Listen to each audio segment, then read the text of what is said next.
Right, guys, welcome to the Resilient Businessman podcast. Today, I'm joined by a guest who's been inspiring me from afar on social media. We've been flirting, I guess, back and forth, like each other's stories and stuff, because I think we're resonating and we've got a similar vision, etc. And Pete's been taking huge action, traveling the world, and I just had to drop him a message like, I want to know more about his story. And I did see him on Samuel Leeds' YouTube video talking about where he came from, etc., to the position he's in now. So I'm very intrigued and excited to hear more about Pete. So without further ado, if you just want to introduce yourself, let anybody who's watching and hearing know what you're about. Yeah, cool. So hi everyone. Thanks for having me on, Chris. Really appreciate it. And like I said, we have been flirting a little bit back. But we're here now. So I guess my sort of main audience or people that sort of interact with me now are through property. I'm financially free through property. I've got a couple other businesses as well that have made me financially free. I'd say I've got quite an interesting backstory. I've been through lots of different situations in my life. Lots of challenging ones, good ones, ups and downs. And I try and share my experience now, the good, bad, and the in between with other guys to really inspire other guys and just like sort of help develop them really. Let's start the episode by talking about what did your childhood look like, and let's start from there. Yeah, so I guess my early childhood was I think it's more common nowadays. Like my parents split up when I was very young, and my dad's, I had contact with my dad quite regularly on the weekends and stuff like that. And he was an influence in my life. He'd take us to football and do manly things, stuff like that. So that was good and positive. And then I always felt very different as a child. I think I took my parents' separation quite personally. My brother, he seemed to take a different role within the household than what I did. And I'd often find myself doing things on my own because I wanted to. And that's kind of developed over the years into the entrepreneur that I've become now, I guess. At 11, I started my first business and hired my first staff member. Then Sorry, did you say 11-year-old? At 11, yeah. So that's why I make podcasts, because I love shit like that. So I had a paper round and it was delivering about 100 papers at the time. And I was doing that myself, and I was like, how can I get more? I like the money at the end of it, It's only 20 quid or something, but back then it was a lot of money. So I took on another round, and we were doing about 1,000 papers in the end. So I had to hire a friend to come and help me. So that was my first sort of business really. And then growing up, went through teenage years, and at the age of, I think I was 13 or 14, just had a lot of stuff going on. I think pressures with home, pressures trying to fit in at school. I was in a relationship with a girl that, looking back on it as an adult now, I can see a lot of the dangers in it. And at 13 or 14, I actually tried to take my own life, and took a lot of tablets and stuff like that. So, I've got goosebumps here, Pete. Obviously, this is the first time we've spoken, isn't it? Genuinely. Yeah. I've literally got the exact same story. My parents split up. I took it bad. I had a relationship when I was the same age, tried to kill myself with tablets. Yeah. How bizarre is that? Yeah, it's mad, man. Mad, isn't it? Yeah. So I think this is why we come together. We definitely resonate on a lot of stuff. That is crazy. That is fucking crazy. Yeah.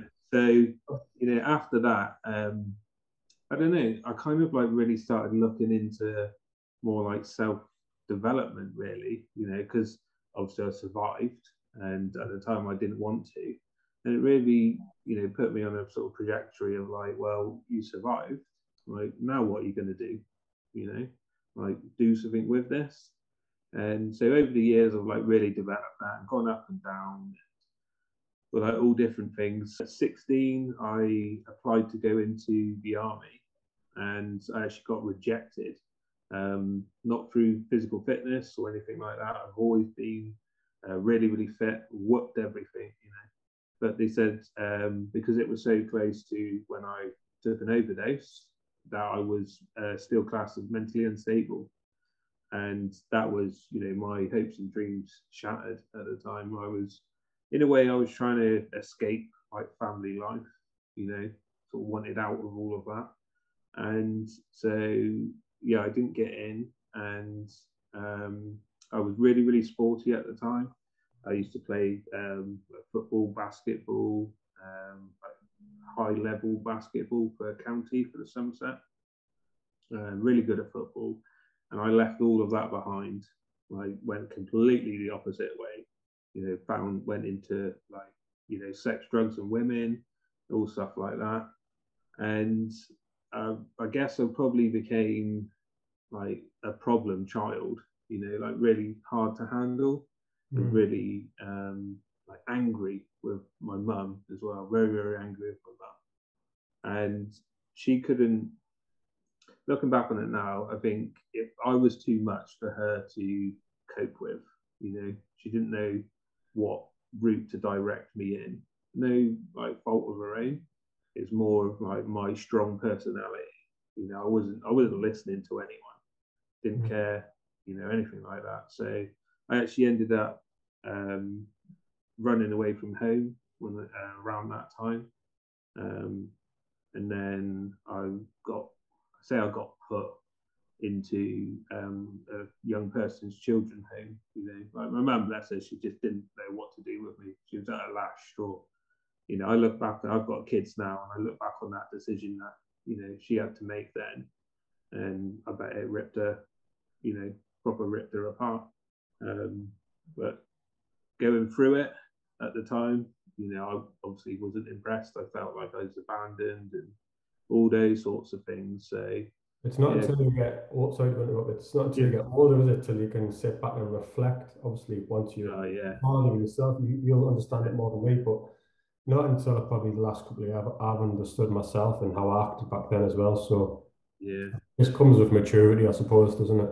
yeah, it does. It does. And you know, I didn't speak to my mum and my brother for years, probably about probably on and off for about 10 years, but you know, long stints of 5+ years of not talking to them whatsoever. And we've got really, really good relationship now. I'm so close to both of them, you know, love them to bits. Speak to my brother on the daily. You know, our relationship now is closer than it ever has been. You know, and I really, really value that. Is he younger or older? My brother is older, so my blood brother is just under 2 years older, like only a little bit. And then I've got 3 stepbrothers that one's younger and the 2 are older as well. So yeah, I went through like the care system as a young adult and felt, you know, extremely angry. You know, I'd fight anyone, getting, you know, all sort of stuff like that. Mixing with the wrong crowds, got into a lot of crime, selling drugs and stuff like that. Got mixed up in some gun crime, and I actually got myself out of the care system by hustling, by selling drugs and working and stuff like that, and building up a pot of money to go into private rent. And you know, that's part of my mission now, is so people don't have to do similar things like that, because there's a lot of, you know, like not good things that happened that basically going through that. And as I was coming out of the care system, I got mixed up with something, and I was looking at a prison sentence of 5 years, and it was for some gun crime that I didn't do. It was somebody who I was knocking around. And that was a big, big turning point in my life. I was out on bail for nearly 9 months. I'd moved away from the area. So I'd lived in a place called Yeovil in Somerset, down south.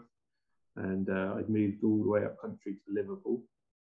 So it really changed my life, changed my circle, the friends, everything like that. And I moved with a girlfriend at the time, and we'd split up like nearly, I don't know, a month after moving. So I had to move back into the same area, and I made a decision that no matter what, I wasn't going back into all of that. So I packed the bag. I had like £80 in the pocket. I got a train ticket up to a place called Crewe. I'd never been there before, but they had a YMCA, so similar to like a young person's hostel. And I managed to get a bed there. Never been there before, never been to the place, but it was close to Liverpool, like as close as I could get. And yeah, I built my life from there, really. Wow. Before we get to the good things, what's happening now? Yeah. Just going back to the darkest point for you, obviously we can relate on it, which is spooky, but like, can you explain that situation? Maybe like, I don't know, maybe a young teenager gets to watch this video, and at the time you don't think there's any other option, do you? Yeah, at the age of 13 and 14, I think your brain is completely different how it processes stuff. And now with social media, how quickly it is for things to spread. I think there's a lot of pressure on teenagers, a huge amount of pressure. And if I think, first of all, if you're somebody that's watching this podcast or listening to this podcast, then I totally salute you, because you've already got that thing about you that is separating you from I'd say like the average mind of a 13, 14-year-old. You're already looking into self-development, and like you're 13, 14, 15, 16, you've got a long way to go. I'm 37 now, so double your age, and just stay on your path, stay on your grind. Like things aren't always gonna, at that age, things are gonna go wrong because you haven't done it before. You're going to experience a lot of like awkward situations and stuff like that, but learn from it. Nothing is permanent. You don't do what me and Chris did and try and take a permanent solution to a temporary problem.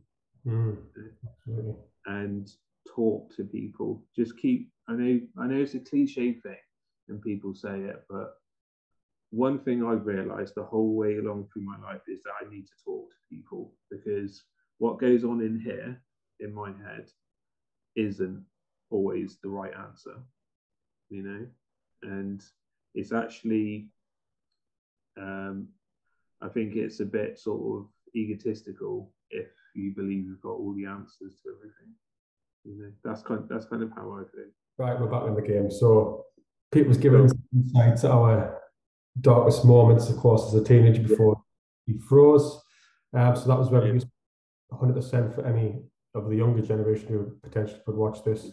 Like parents split ups, it's just become the norm now, especially in my generation and moving forward. And you don't really understand how hard it is as a kid to sustain a relationship and to do an adult, and you realize it's just so complicated.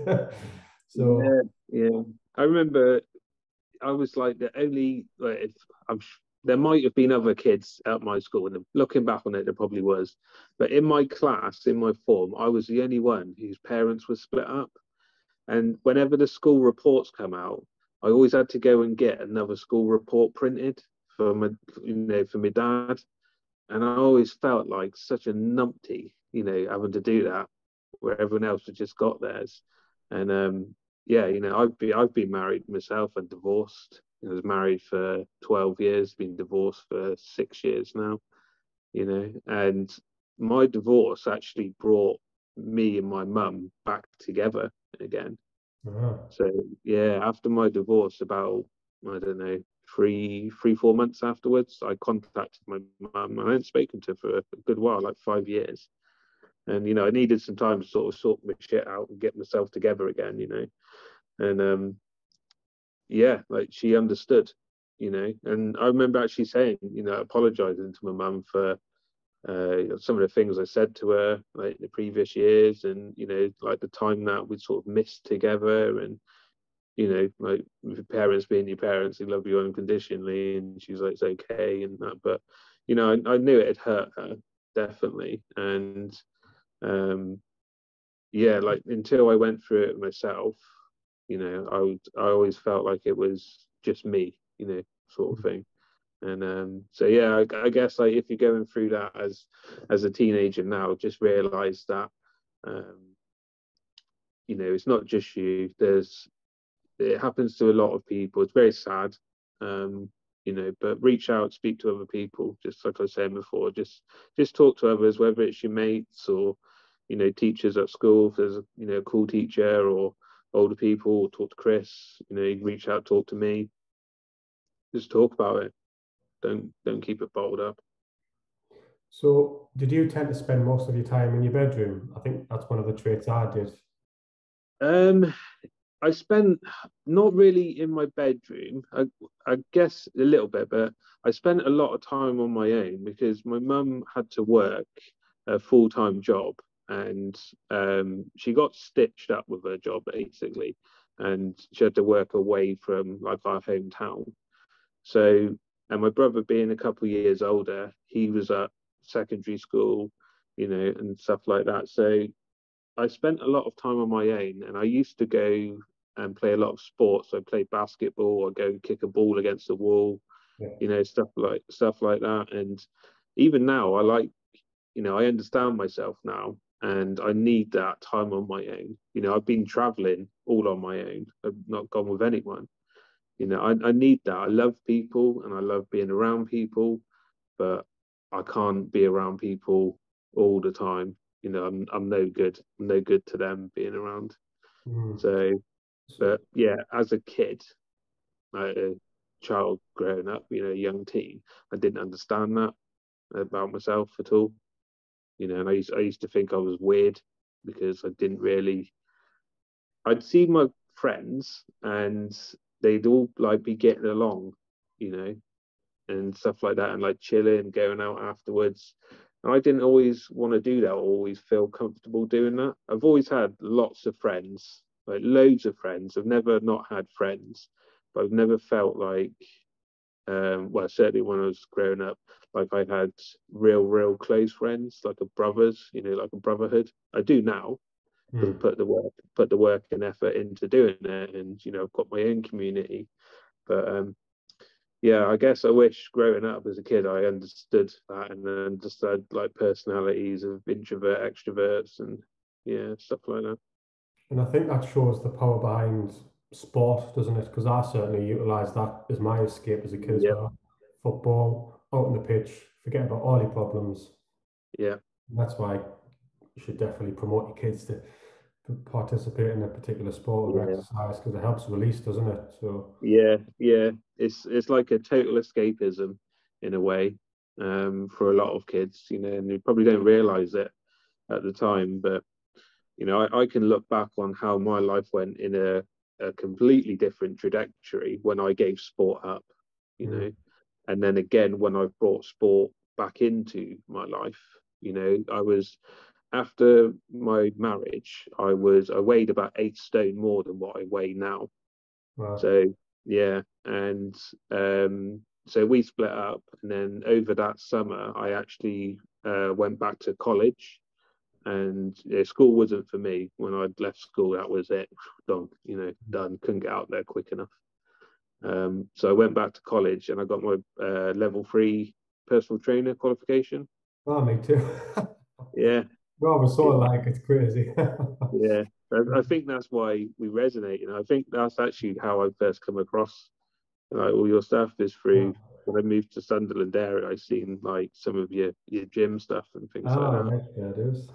Yeah, Gosh. yeah, mm, So what I think would be interesting moving on from that mm, team part is obviously when shit did hit the fan, because maybe people can resonate with going off the mm. rails in your 20s and getting into trouble. So like if you open it up, can you go into a bit more context? Or Yeah. So I moved away from the area, and I left all the crime and stuff like that behind. I knew it was time to.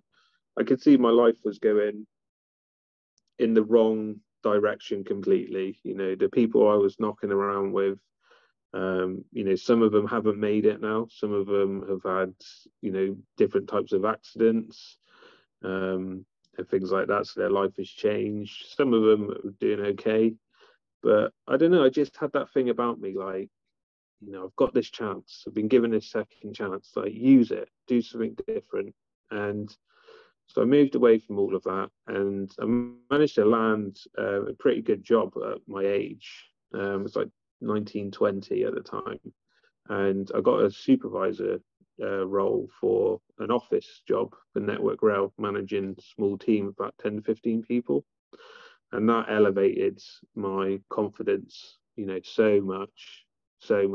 Managing people that were twice my age, three times my age, like not caring what anyone thought by that stage, and so that was really, really good.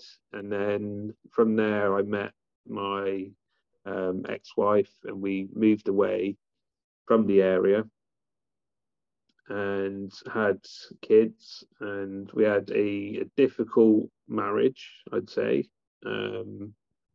Not just the dynamics between us, but through what we were going through together and what was happening in the world as well at the time.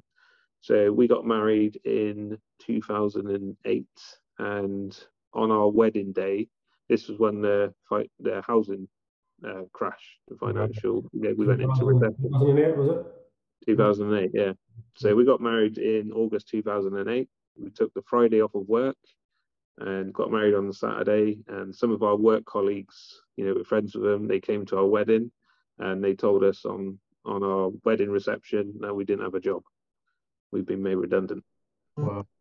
Yeah, so challenging times. And financially, we really, really struggled. We got into a lot of debt. I won't go into like loads of the reasons behind that, but some of it was brought into my life, and etc. etc. So yeah, we really struggled, and struggled for many years. Had children, two beautiful children, and still like struggled financially for years. Considered bankruptcy for probably about 4 or 5 years, and then long time to struggle. Yeah, we tried. A lot of that came from like ego and pride as well. Yeah. And unfortunately, my dad declared bankruptcy a few years beforehand, and I think a lot of it came from I didn't want to be like my dad, and that was a downfall. Having that mindset, because it prolonged the recovery process of coming out of bankruptcy. So finally went bankrupt in, when was it, 2014, something like that. And yeah, it didn't cure all the problems. It stopped, I guess, being chased for money. But the psychology around money and finances and living in that sort of like debt poverty mindset was still there, and it took a long time to like get out of that. And I think it was probably when my marriage ended, and I had the time to focus on myself and do the inner work that I needed. Like I said, I was 8 stone. I weighed 8 stone more than what I weigh now. And when you're that heavy, you're not thinking as clearly as what you can do. You're not in that flow state of where it's like mind, body, and soul. You're just sluggish. So it took more time to get me back to that state to recover. And slowly I've built my finances back up. Built my mindset back up to a better place. Reached out to Chris when I'm finally back from traveling, because I recognize, I've had success in a lot of stuff, but I still need help and encouragement and accountability in other areas of my life. And, you know, I can offer that to other people, but I need to be able to do that for myself as well, you know. Yeah, totally hear you there. I think what also would help somebody listening is how to deal with divorce, I guess. Yeah. Like any advice for anyone who's going through that tough period of life? Oh man. uh, it's been a ride, put it that way, especially with children involved.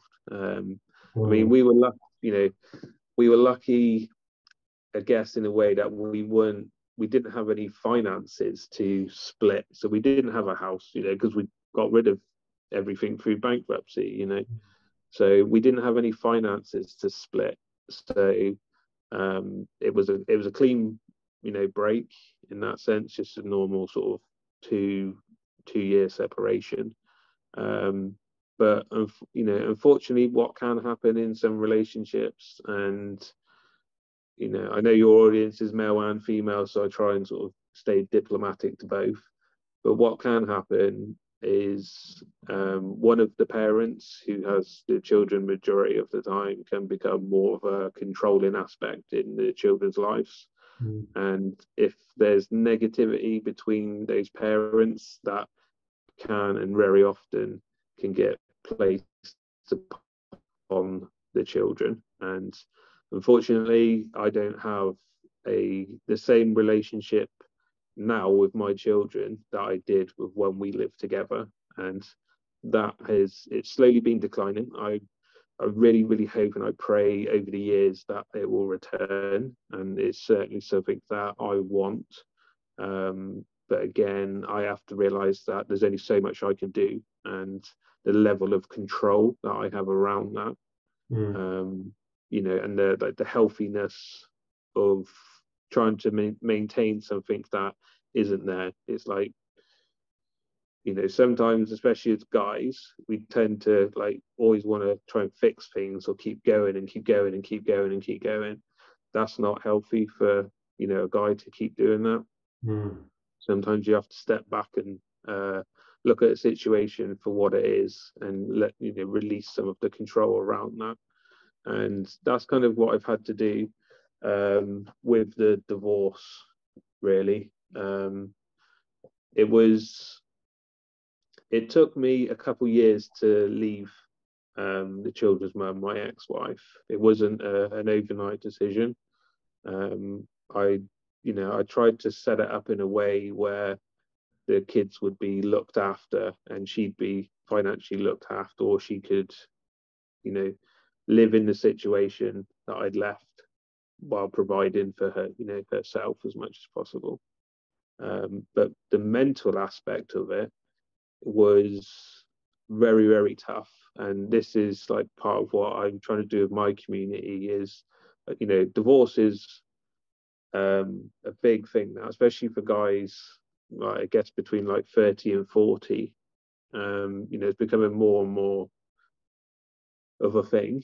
And, you know, the suicide around, you know, around that sort of subject, the suicide rates it is scary. It is Mm. really, really scary.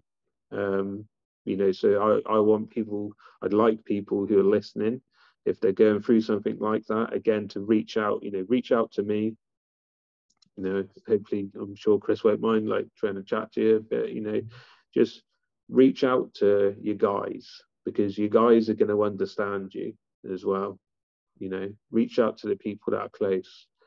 I think there is pressure in society of, I think, when you get a divorce, is like a certain shame around it as well, especially in like British culture, I guess.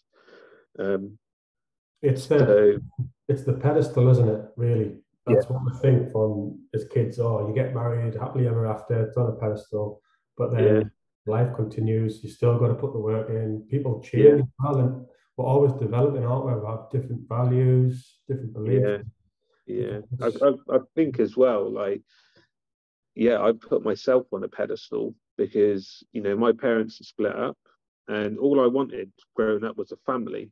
So, you know, I rushed into a relationship really. You know, I didn't do the proper process of, you know, vetting the person, etc., etc., getting to know them. And I rushed into it. And then when I guess I lost, or, you know, the dream was shattered of the 2.4, you know, again, it was like one of those situations of like recreating myself. You know, what is my identity now? You know, because it's not being a dad that is there for the kids and putting them to bed and doing all of that, you know. And it was very, very hard. I remember there was times where my children used to, our children used to walk past, going to school in the morning, walk past my window, and I could hear their voices. You know, Wow. I could recognize their voices, and I'd find myself like waiting and looking for them. You know, and they couldn't see me because I was well away. You know, much higher.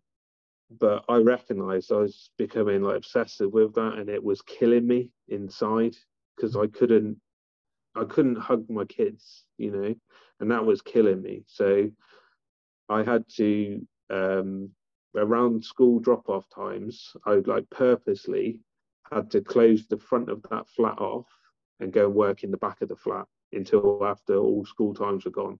You know, and I had to do that for a bit just to get through it, you know. And then when you say you were 8 stone heavier, Mm. was that time as well? So were you turning to food and alcohol to obviously pack on the weight, or? Yeah, yeah. It wasn't alcohol. It was food. It was from being my marriage. I don't want to, like I said, I don't want to like slam the kid's mum or anything like that. Yeah. The kid's mum has a mental health illness where um, it was very, very hard for both of us to sort of deal with. And I basically became her carer throughout it. And so she suffers from anorexia, basically.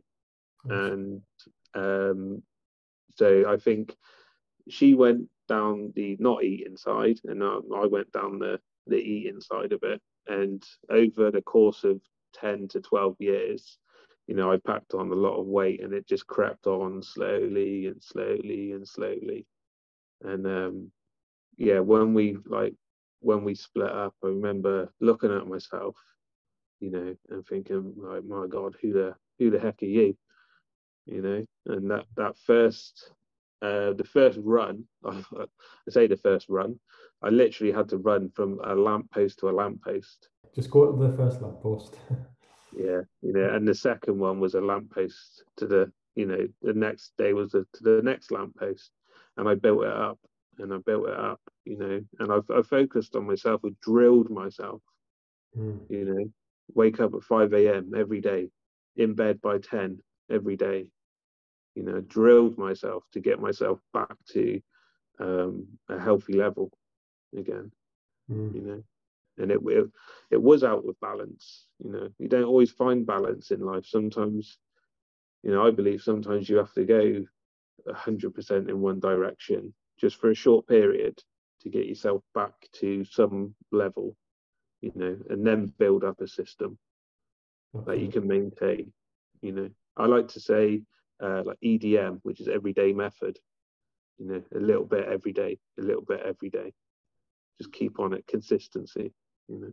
Yeah, small increments. That's definitely part of my ethos as well. Yeah, So yeah, far we've talked about a lot of pain and things like that, from yeah. troubled childhood, attempted suicide, then Mm, had your family, then you went into bankruptcy.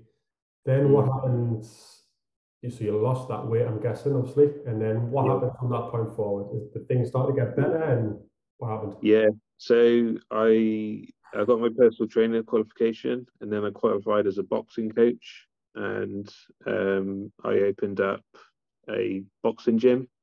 Oh, wow. Um, yeah, ran that for a bit, and my brand around my men's community is called the Committed Warrior, and my gym was called the Committed Warrior. So I'm Ah, trying to like roll that on. and keep that mindset. So yeah, I was doing that, training a lot of different people from like all aspects of life, all different abilities and disabilities. And I started training somebody, and her day job was an estate agent, and she was training for, she was a power lifter, and she was training for the finals of the Europeans for Team GB. So she's a Team GB European finalist weightlifter. Good standard. Yeah. And she wanted me to help her on her final preparations, like the last, I think it was about 8 weeks, something like that.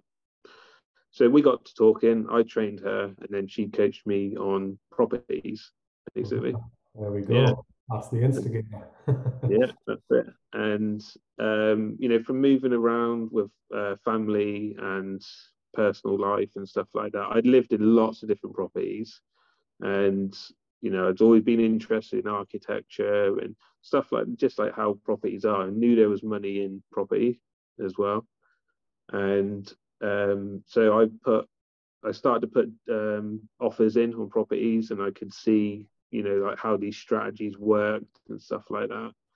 And I came across Samuel Leeds back then, and looked into like his stuff a bit then, and yeah, just like sort of really, I wouldn't say like I really focused on property then, like well, I didn't, not full time, nowhere near. I've tried a lot of different things over the years. Had a lot of different jobs, you know, just to put food on the table for the kids and for myself and stuff like that. Yeah, I've had a crazy amount of jobs. So yeah, I think it kind of like all started from then. And So what year was that? Sorry, what year was this when it all started to? that was, we were still together then. So this must have been around 2015, 2014, around then. So towards like the end of the bankruptcy, I started to, you know, get that bit of like momentum back in my life, get that bit of spark, because I knew I wasn't having, you know, people chase me for money. And I knew that eventually I'd come out of it, my credit rating would improve, and, you know, I just didn't have that pressure. So I knew like, and we got through the recession as well. You know, we're coming through it. So I knew that I sort of had to kind of start with something different. And yeah, tried a lot of different things, and like skimped by really. Never made like the big bucks. I did have success with my gym, and that made me money, and some of my coaching as well. That's made me money. But yeah, I've just like gone on from there really, I guess. So do you still have your gym or? No, so no, so I closed my gym down for a few reasons, and a lot of it came around timing. So I could see my children's mum wasn't doing very well at the time, and when we moved away, we were very isolated. So as I said, I wasn't speaking to my family at the time. Her family lived in Cheshire, and we lived down in Devon. Okay, and we didn't have a support network or anything like that. So we were very isolated. And although we weren't together, it still felt like I was her support, you know, and I didn't want that. And, you know, I knew she wanted to move back to the Cheshire area. So, and I knew that we'd lived in that area before, and I knew that it was good for properties. So it was on a rise up for property. A lot of people in the like the social media property industries arena were starting to talk about that area. And for me, I was like, you know, I know it like the back of my hand. I need to get back up there. I can see the opportunity. I found with my gym business as well, I was taking on, like with my clients, I was taking on their problems, you know, and it became, it was, you end up being a bit of a therapist when you're training people like one on one, and trying to set that boundary and that balance was quite hard sometimes. Did you take So, the results personally if they weren't getting results? yeah, in the initial days, yeah, I struggled with as well. Like I would get sleepless nights thinking I'm yeah, letting this person down, and obviously it comes from our childhood, doesn't it? We people want that. please. Yeah, it's crazy. Yeah, yeah, and like that perfectionist and taking things personal and all things like that, and as I've gone on, like in recent years, I've learned all about like that and like delved into codependency a lot more and all things like that. And so yeah, the timings of it was the right thing to do. We had felt we had to do it, so made the decision to do it, moved a couple 100 miles, however far it is, a few hours away, and started like really getting into the property stuff. And then I guess like with COVID and things like that, it really slowed stuff down. Um, I started formulating plans around property and things like that. Yeah, and then the opportunities seemed to go in the area that I was in due to like some restrictions that were coming into place around property stuff, nothing to do with COVID, but just other like technical stuff. And so yeah, I got into another relationship that wasn't healthy as well, let's put it that way. And I saw other people in the industry start to have real success, and I was like, I know I can do this. I know I'm a hard worker. Like I know I can, in the healthiest way, like outwork these people. Like I know I can. Like fair game, fair competition. Nothing against them, but I know I can outwork them. So I started to surround myself with people that had that same mindset and that would push me as well. Was that was that like the difference when you started to see the big changes in your property adventures? Yeah, 100% is who you have in your day to day. Who you have in your day to day. And there's a couple people in like the sort of property industry that I reached out to and like really dug into that kind of mindset a lot with. I'd never had a business partner. I'd never had a mentor even that I'd met in person. That I'd read a shite ton of books and had mentors that way, and looked up to people, but I never had like an in-person mentor. And I started to apply all the things like that. Like all these things that I'd learned through books and self-development and skills and all the experiences I'd gone through in my own life, and the good, the bads. I felt like now is my time. Like got all of this. You're at that age now, like got to do something with this. Like use it. And so that's what I did. I just applied myself, and I found an opportunity in Sunderland. So I was viewing houses all the time for probably about a year. I viewed over 200 houses. Wow. Just to understand, like the market and what was available. I knew every deal that was available in the area, every deal. Would that just be like window shopping to learn, or were you attention to buy, or what's your strategy there? Yeah, some of them I had no intention to buy, but I wanted to go and see the layout of them. Right, yeah. So I could analyze a deal without even having to go and view it, just by the way the staircase was put in the property. Because I could look at the floor plan, and say, I know the staircase is going that way. All we have to do is turn it that way. And then this bedroom can be used for this bedroom can be used for this. And that process is like eliminated, so much wasted time now just by putting in the graft at the front end of it. Wow. And I knew nobody else was doing it as well. Nobody else was as hungry as me. And so I've just kept that mentality up, Some people would see on my social media stuff, I called that session, that time, hunting season. So I was in like hunting mode. So if I ever post up with like hunting season again, it's because I'm after a deal. Love it. And, We've all got to have that season, haven't we? yeah.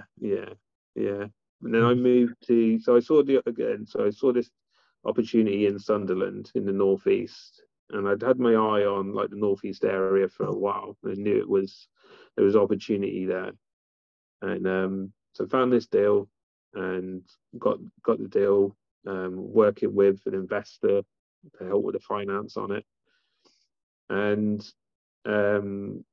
so things with my kids were going one way, and our relationship was going one way, and the relationship I was in was coming to an end, its natural end. It was a very messy end, but that's how it ended. So I had like that empty nest syndrome, they call it, is like when your kids leave home. Like a lot of women experience this, like when their older kids leave home. So I had that, like, what the hell do I do with my life again? So I had to recreate myself. And I had a 3-bedroom house, fully stacked, all the kids' stuff. I was running a clothing business from there as well at the time. So it was just jam-packed, full of crap. And I got rid of everything, like everything. I have 100 items to my name now, and that's it. Gosh. 100 items. So, and that was freeing, completely freeing, But I knew I needed to make that change. I needed to, what I was doing wasn't working, it wasn't getting me the results that I was happy with. I was very, very unhappy with my life again. So I knew I needed to do something different. And for me, that was the catalyst for that, is kind of like a restart and focus on like things that were important to me, that I value the most, and don't just keep putting more and more stuff into my life that isn't direct to me. And that comes, things are like people, places, and things, stuff like that, So I got rid of a lot of things in my life, like possessions, people, stuff that I was relying on, just change things up. And then I moved to Sunderland and completely moved my life again. I'd only been here 4 times to view this property.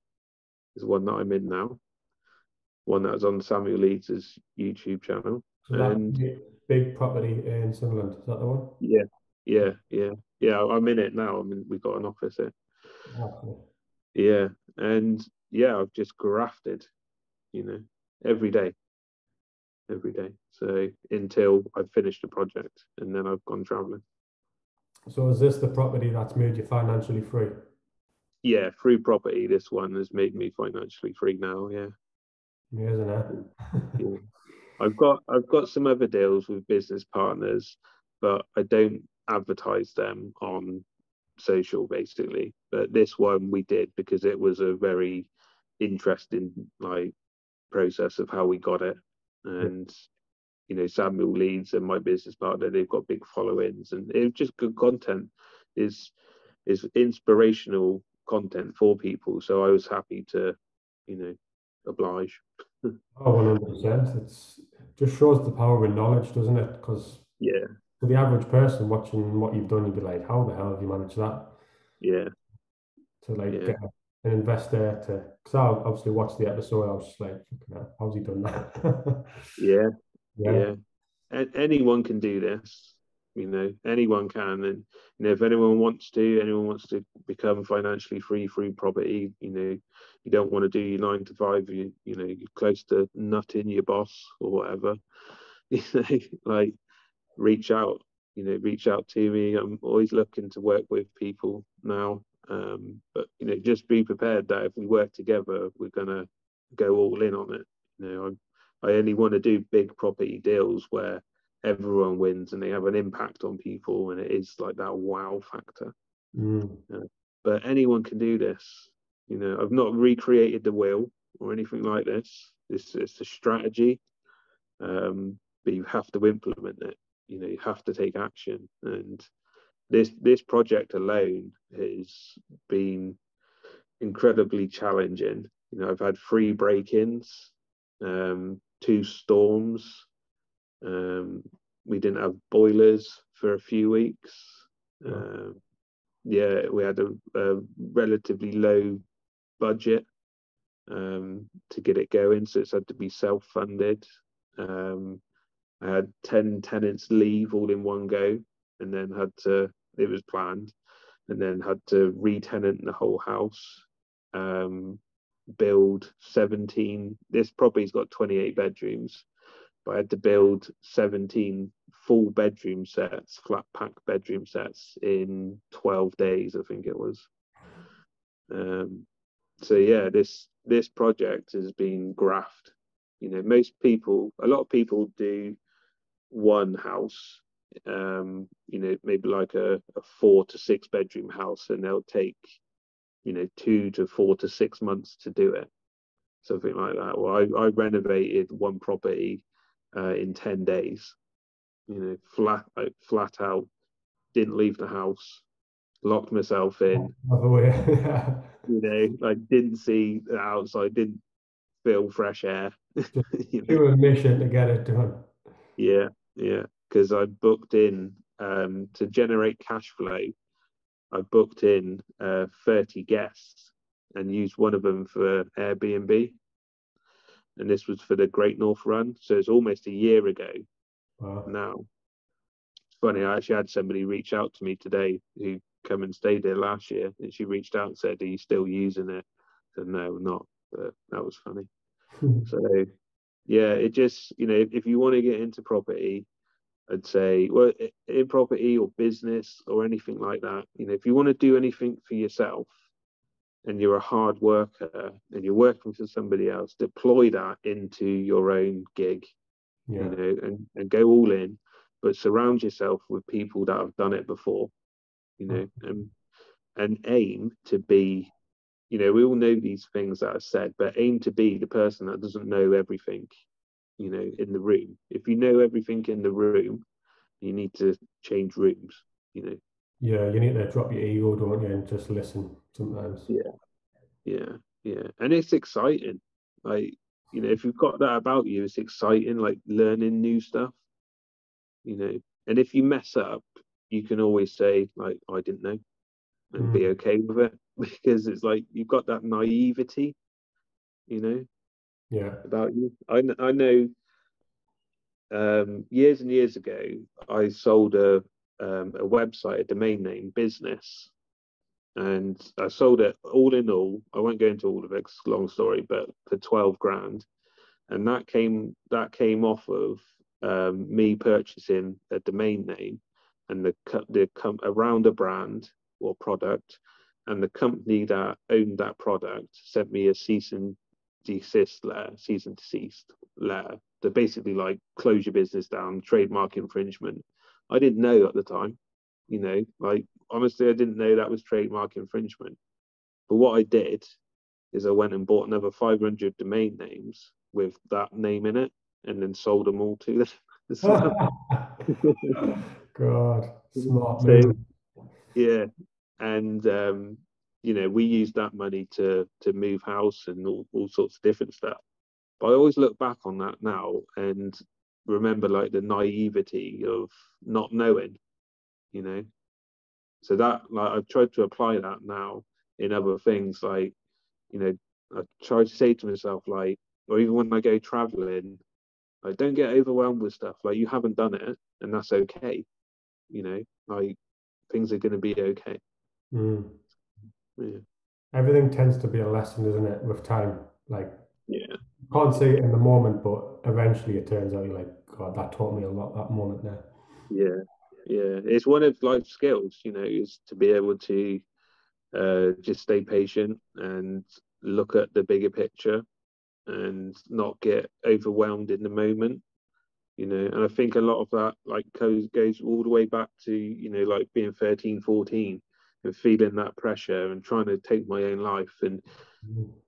I remember this specific day, and it was like nothing else existed.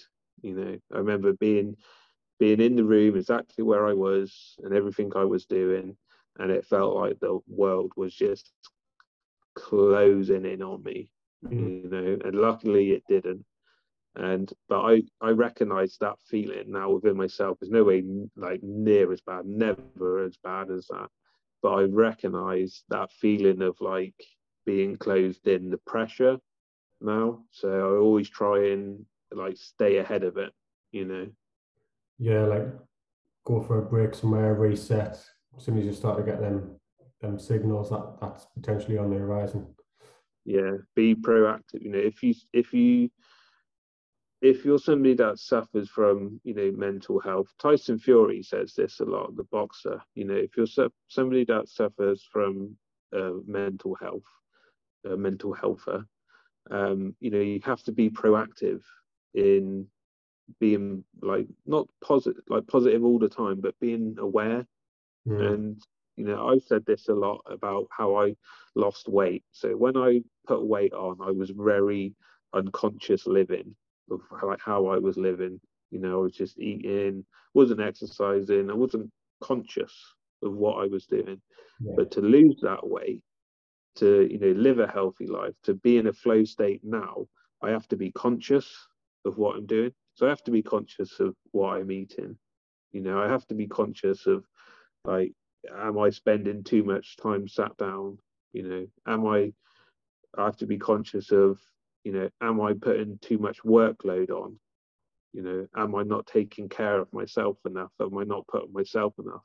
And that's a very conscious way of living, you know. Because life's just so fast paced, isn't it? And Yeah, everything becomes on autopilot, and you're not really conscious of the smallest things you're doing on a consistent yeah, basis, and then it just stacks, and then yeah.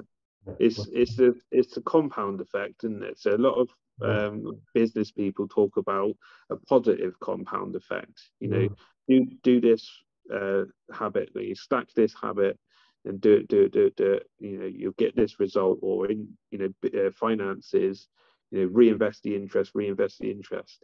Well, that works on the negative side of it as well. You know, if you're doing a negative aspect or negative, you know, negative aspect, negative behavioral trait or whatever, that compounds as well. And yeah, then you get yourself to 8 stone overweight, you know, on getting divorced, losing your kids, bankrupt, you know, oh, total loser, you know. yeah. Wow, Mm-hmm. So what a journey. So, just two more things. And so, yeah. what's the vision for you moving forward?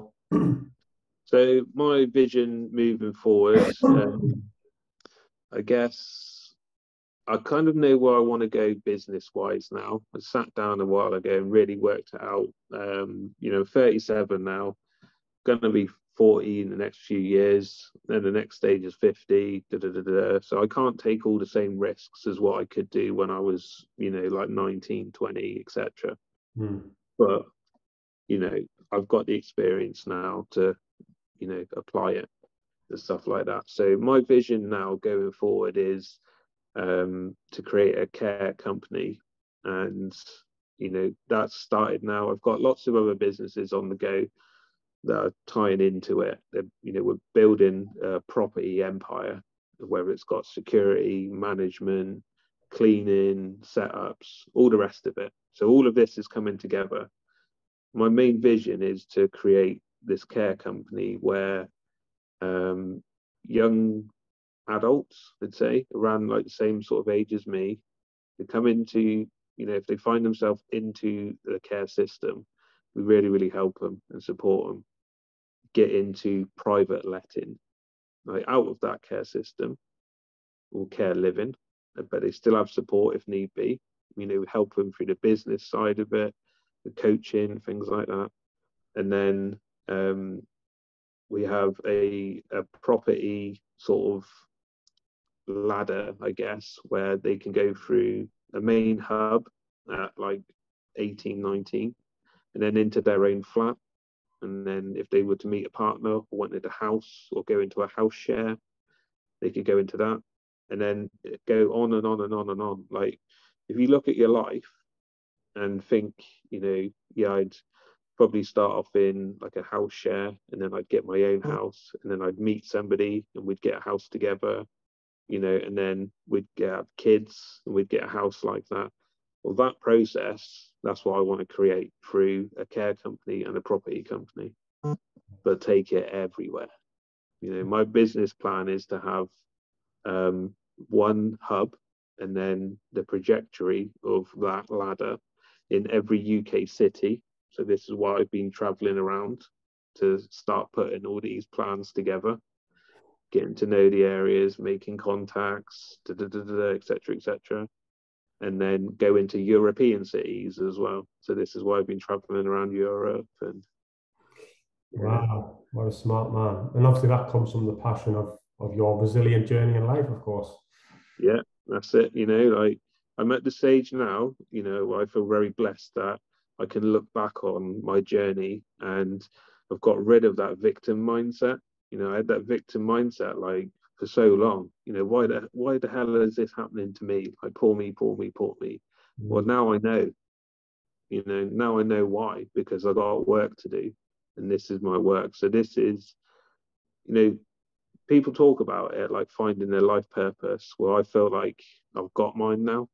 And I feel like I had to go through all of that crap, all of those bad times, so I've got to this point, so I can put it to good use, and along the way, like hopefully inspire others and help other guys that, unfortunately find themselves in those situations as well, who haven't got the answers in that moment, and I really, really do hope it does inspire some guys out there, to not go down that route, or to, realize that they have got more potential, And that's exactly why we've done this podcast episode today, because 100% you'll inspire someone.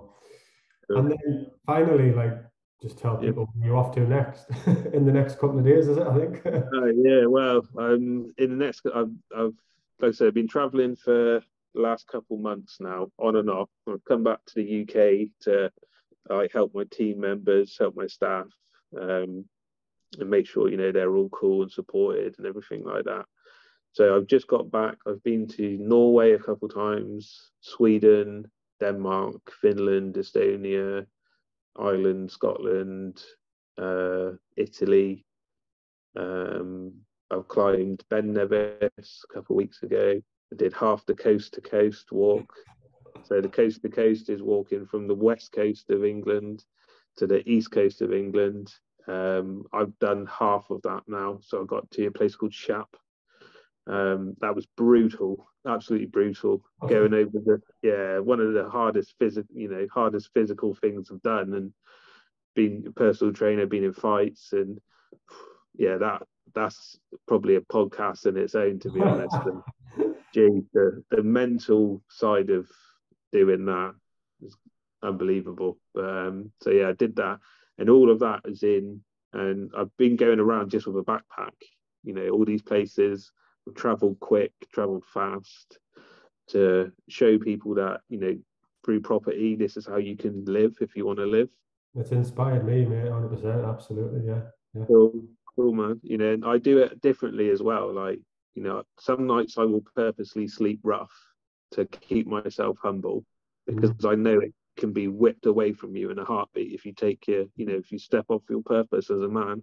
That shit will be whipped away from you and you'll be humbled. So I try and keep myself like on that level, and I'll sleep rough, and then I'll go the opposite way and get a nice hotel as well and live that luxury, and try and find myself somewhere, in that flow state along the middle. So all of this has been for practice and to build up my mentality, build up my, physicalness, because on the 22nd, whatever day that is, in a few days, I think it's Sunday, I'm off to Nepal and flying into Kathmandu, and then I'm going to go and trek and hike up to Mount Everest base camp. And on my 37th birthday, I'm going to plonk my ass on Everest base camp. Wow, that is some fucking story right there. Yeah. Because a year ago, I wasn't in this mentality. A year ago, I felt like crap. I felt like a loser again. I was in a bad relationship. Things were going south with my kids. I had to do something differently. So in the last 12 months, I've turned my life around. So to mark that occasion, you know, almost a year to the day, I'm going to go and climb the highest mountain almost. Wow, that is astonishing. Yeah. So just to recap this, what would your final thoughts be on the journey you've been on, if you could put it into a few sentences or so? Yeah. Just never give up. Like, you know, there's a Latin saying, I think it's Dom Spiro Spiro, or, you know, something like that, which is basically like, whilst I breathe, I hope. Okay. So as long as, you know, it in life, you can feel like you can like mess things up really, really bad. Okay. But as long as you can get up and you can keep going the next day, live to fight another day, you can turn your life around, you know, and it doesn't take that long to actually turn your life around, like, completely. I've done it a few times now, and you know, the last 12 months I've sorted my stuff out big time, you know. So whatever you're going through, just like understand it is temporary, even if it's good as well, even if, like, you know, you're crushing it and you're killing it, like, there's gonna be a, you know, a time where you're gonna be tested. So like, stay humble, man, and you know, stay humble. But yeah, I'd say, like, don't lose hope. Always, you know, always keep going. Don't let yourself get too low, and don't let yourself get too high as well. You know, celebrate your highs and understand your lows, and try and stay in that flow state where it's consistent, you know, and that's when you'll have a good, like, the good life, so to speak. You know, you won't have it like you've gone a spike and then you lose it all, and then you have to deal with that depression. You know, that swings. Try and stay on like a, you know, a process like that. And like I've said, speak to people. Like, you know, if you're a guy and you're watching this, surround yourself with guys. You know, find a tribe, find a brotherhood, do things together as men, you know, spend time together as men. You know, same if you're a female watching this, spend time with females, but be careful who you have in your life as well, you know, because people influence people, and you know, you only want, you know, I know it's cliche, I've thrown a lot of them out there, but you only want quality people in your life. 100%. Wow. What an episode, Pete. I wasn't expecting it to be that good. Like, wow, that's definitely set the standard for the next guest to come onto this.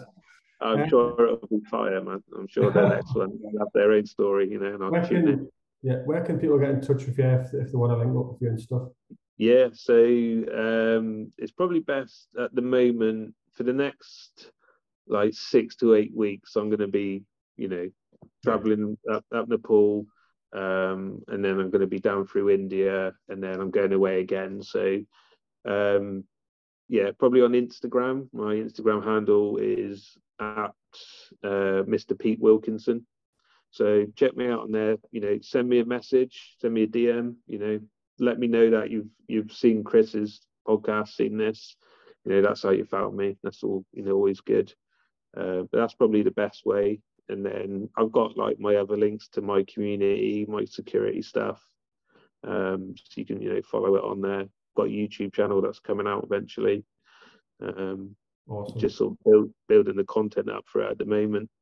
Got some really cool, interesting videos whilst I've been traveling away, like situations I've been in that where I've used like that mentality, and you know, tried to put it forward to like the audience to inspire. But yeah, reach out on Insta and, you know, go from there. Say hi. You know, I love talking to people, and I love, you know, listening to other people's, you know, stories. I take a lot of inspiration from other people, you know, stuff like that. I believe in myself. You know, I don't need other people to inspire me, but you know, if I see you doing well and I see you on your grind, you know, I'll back you. You got my backing, definitely. You know, 100%. So, right, ladies and gents, that has been Pete Wilkinson's Resilient Businessmen journey. Thank you for your time, Pete, and good luck with your climb of Mount Everest. Yeah, cool. Cheers, man.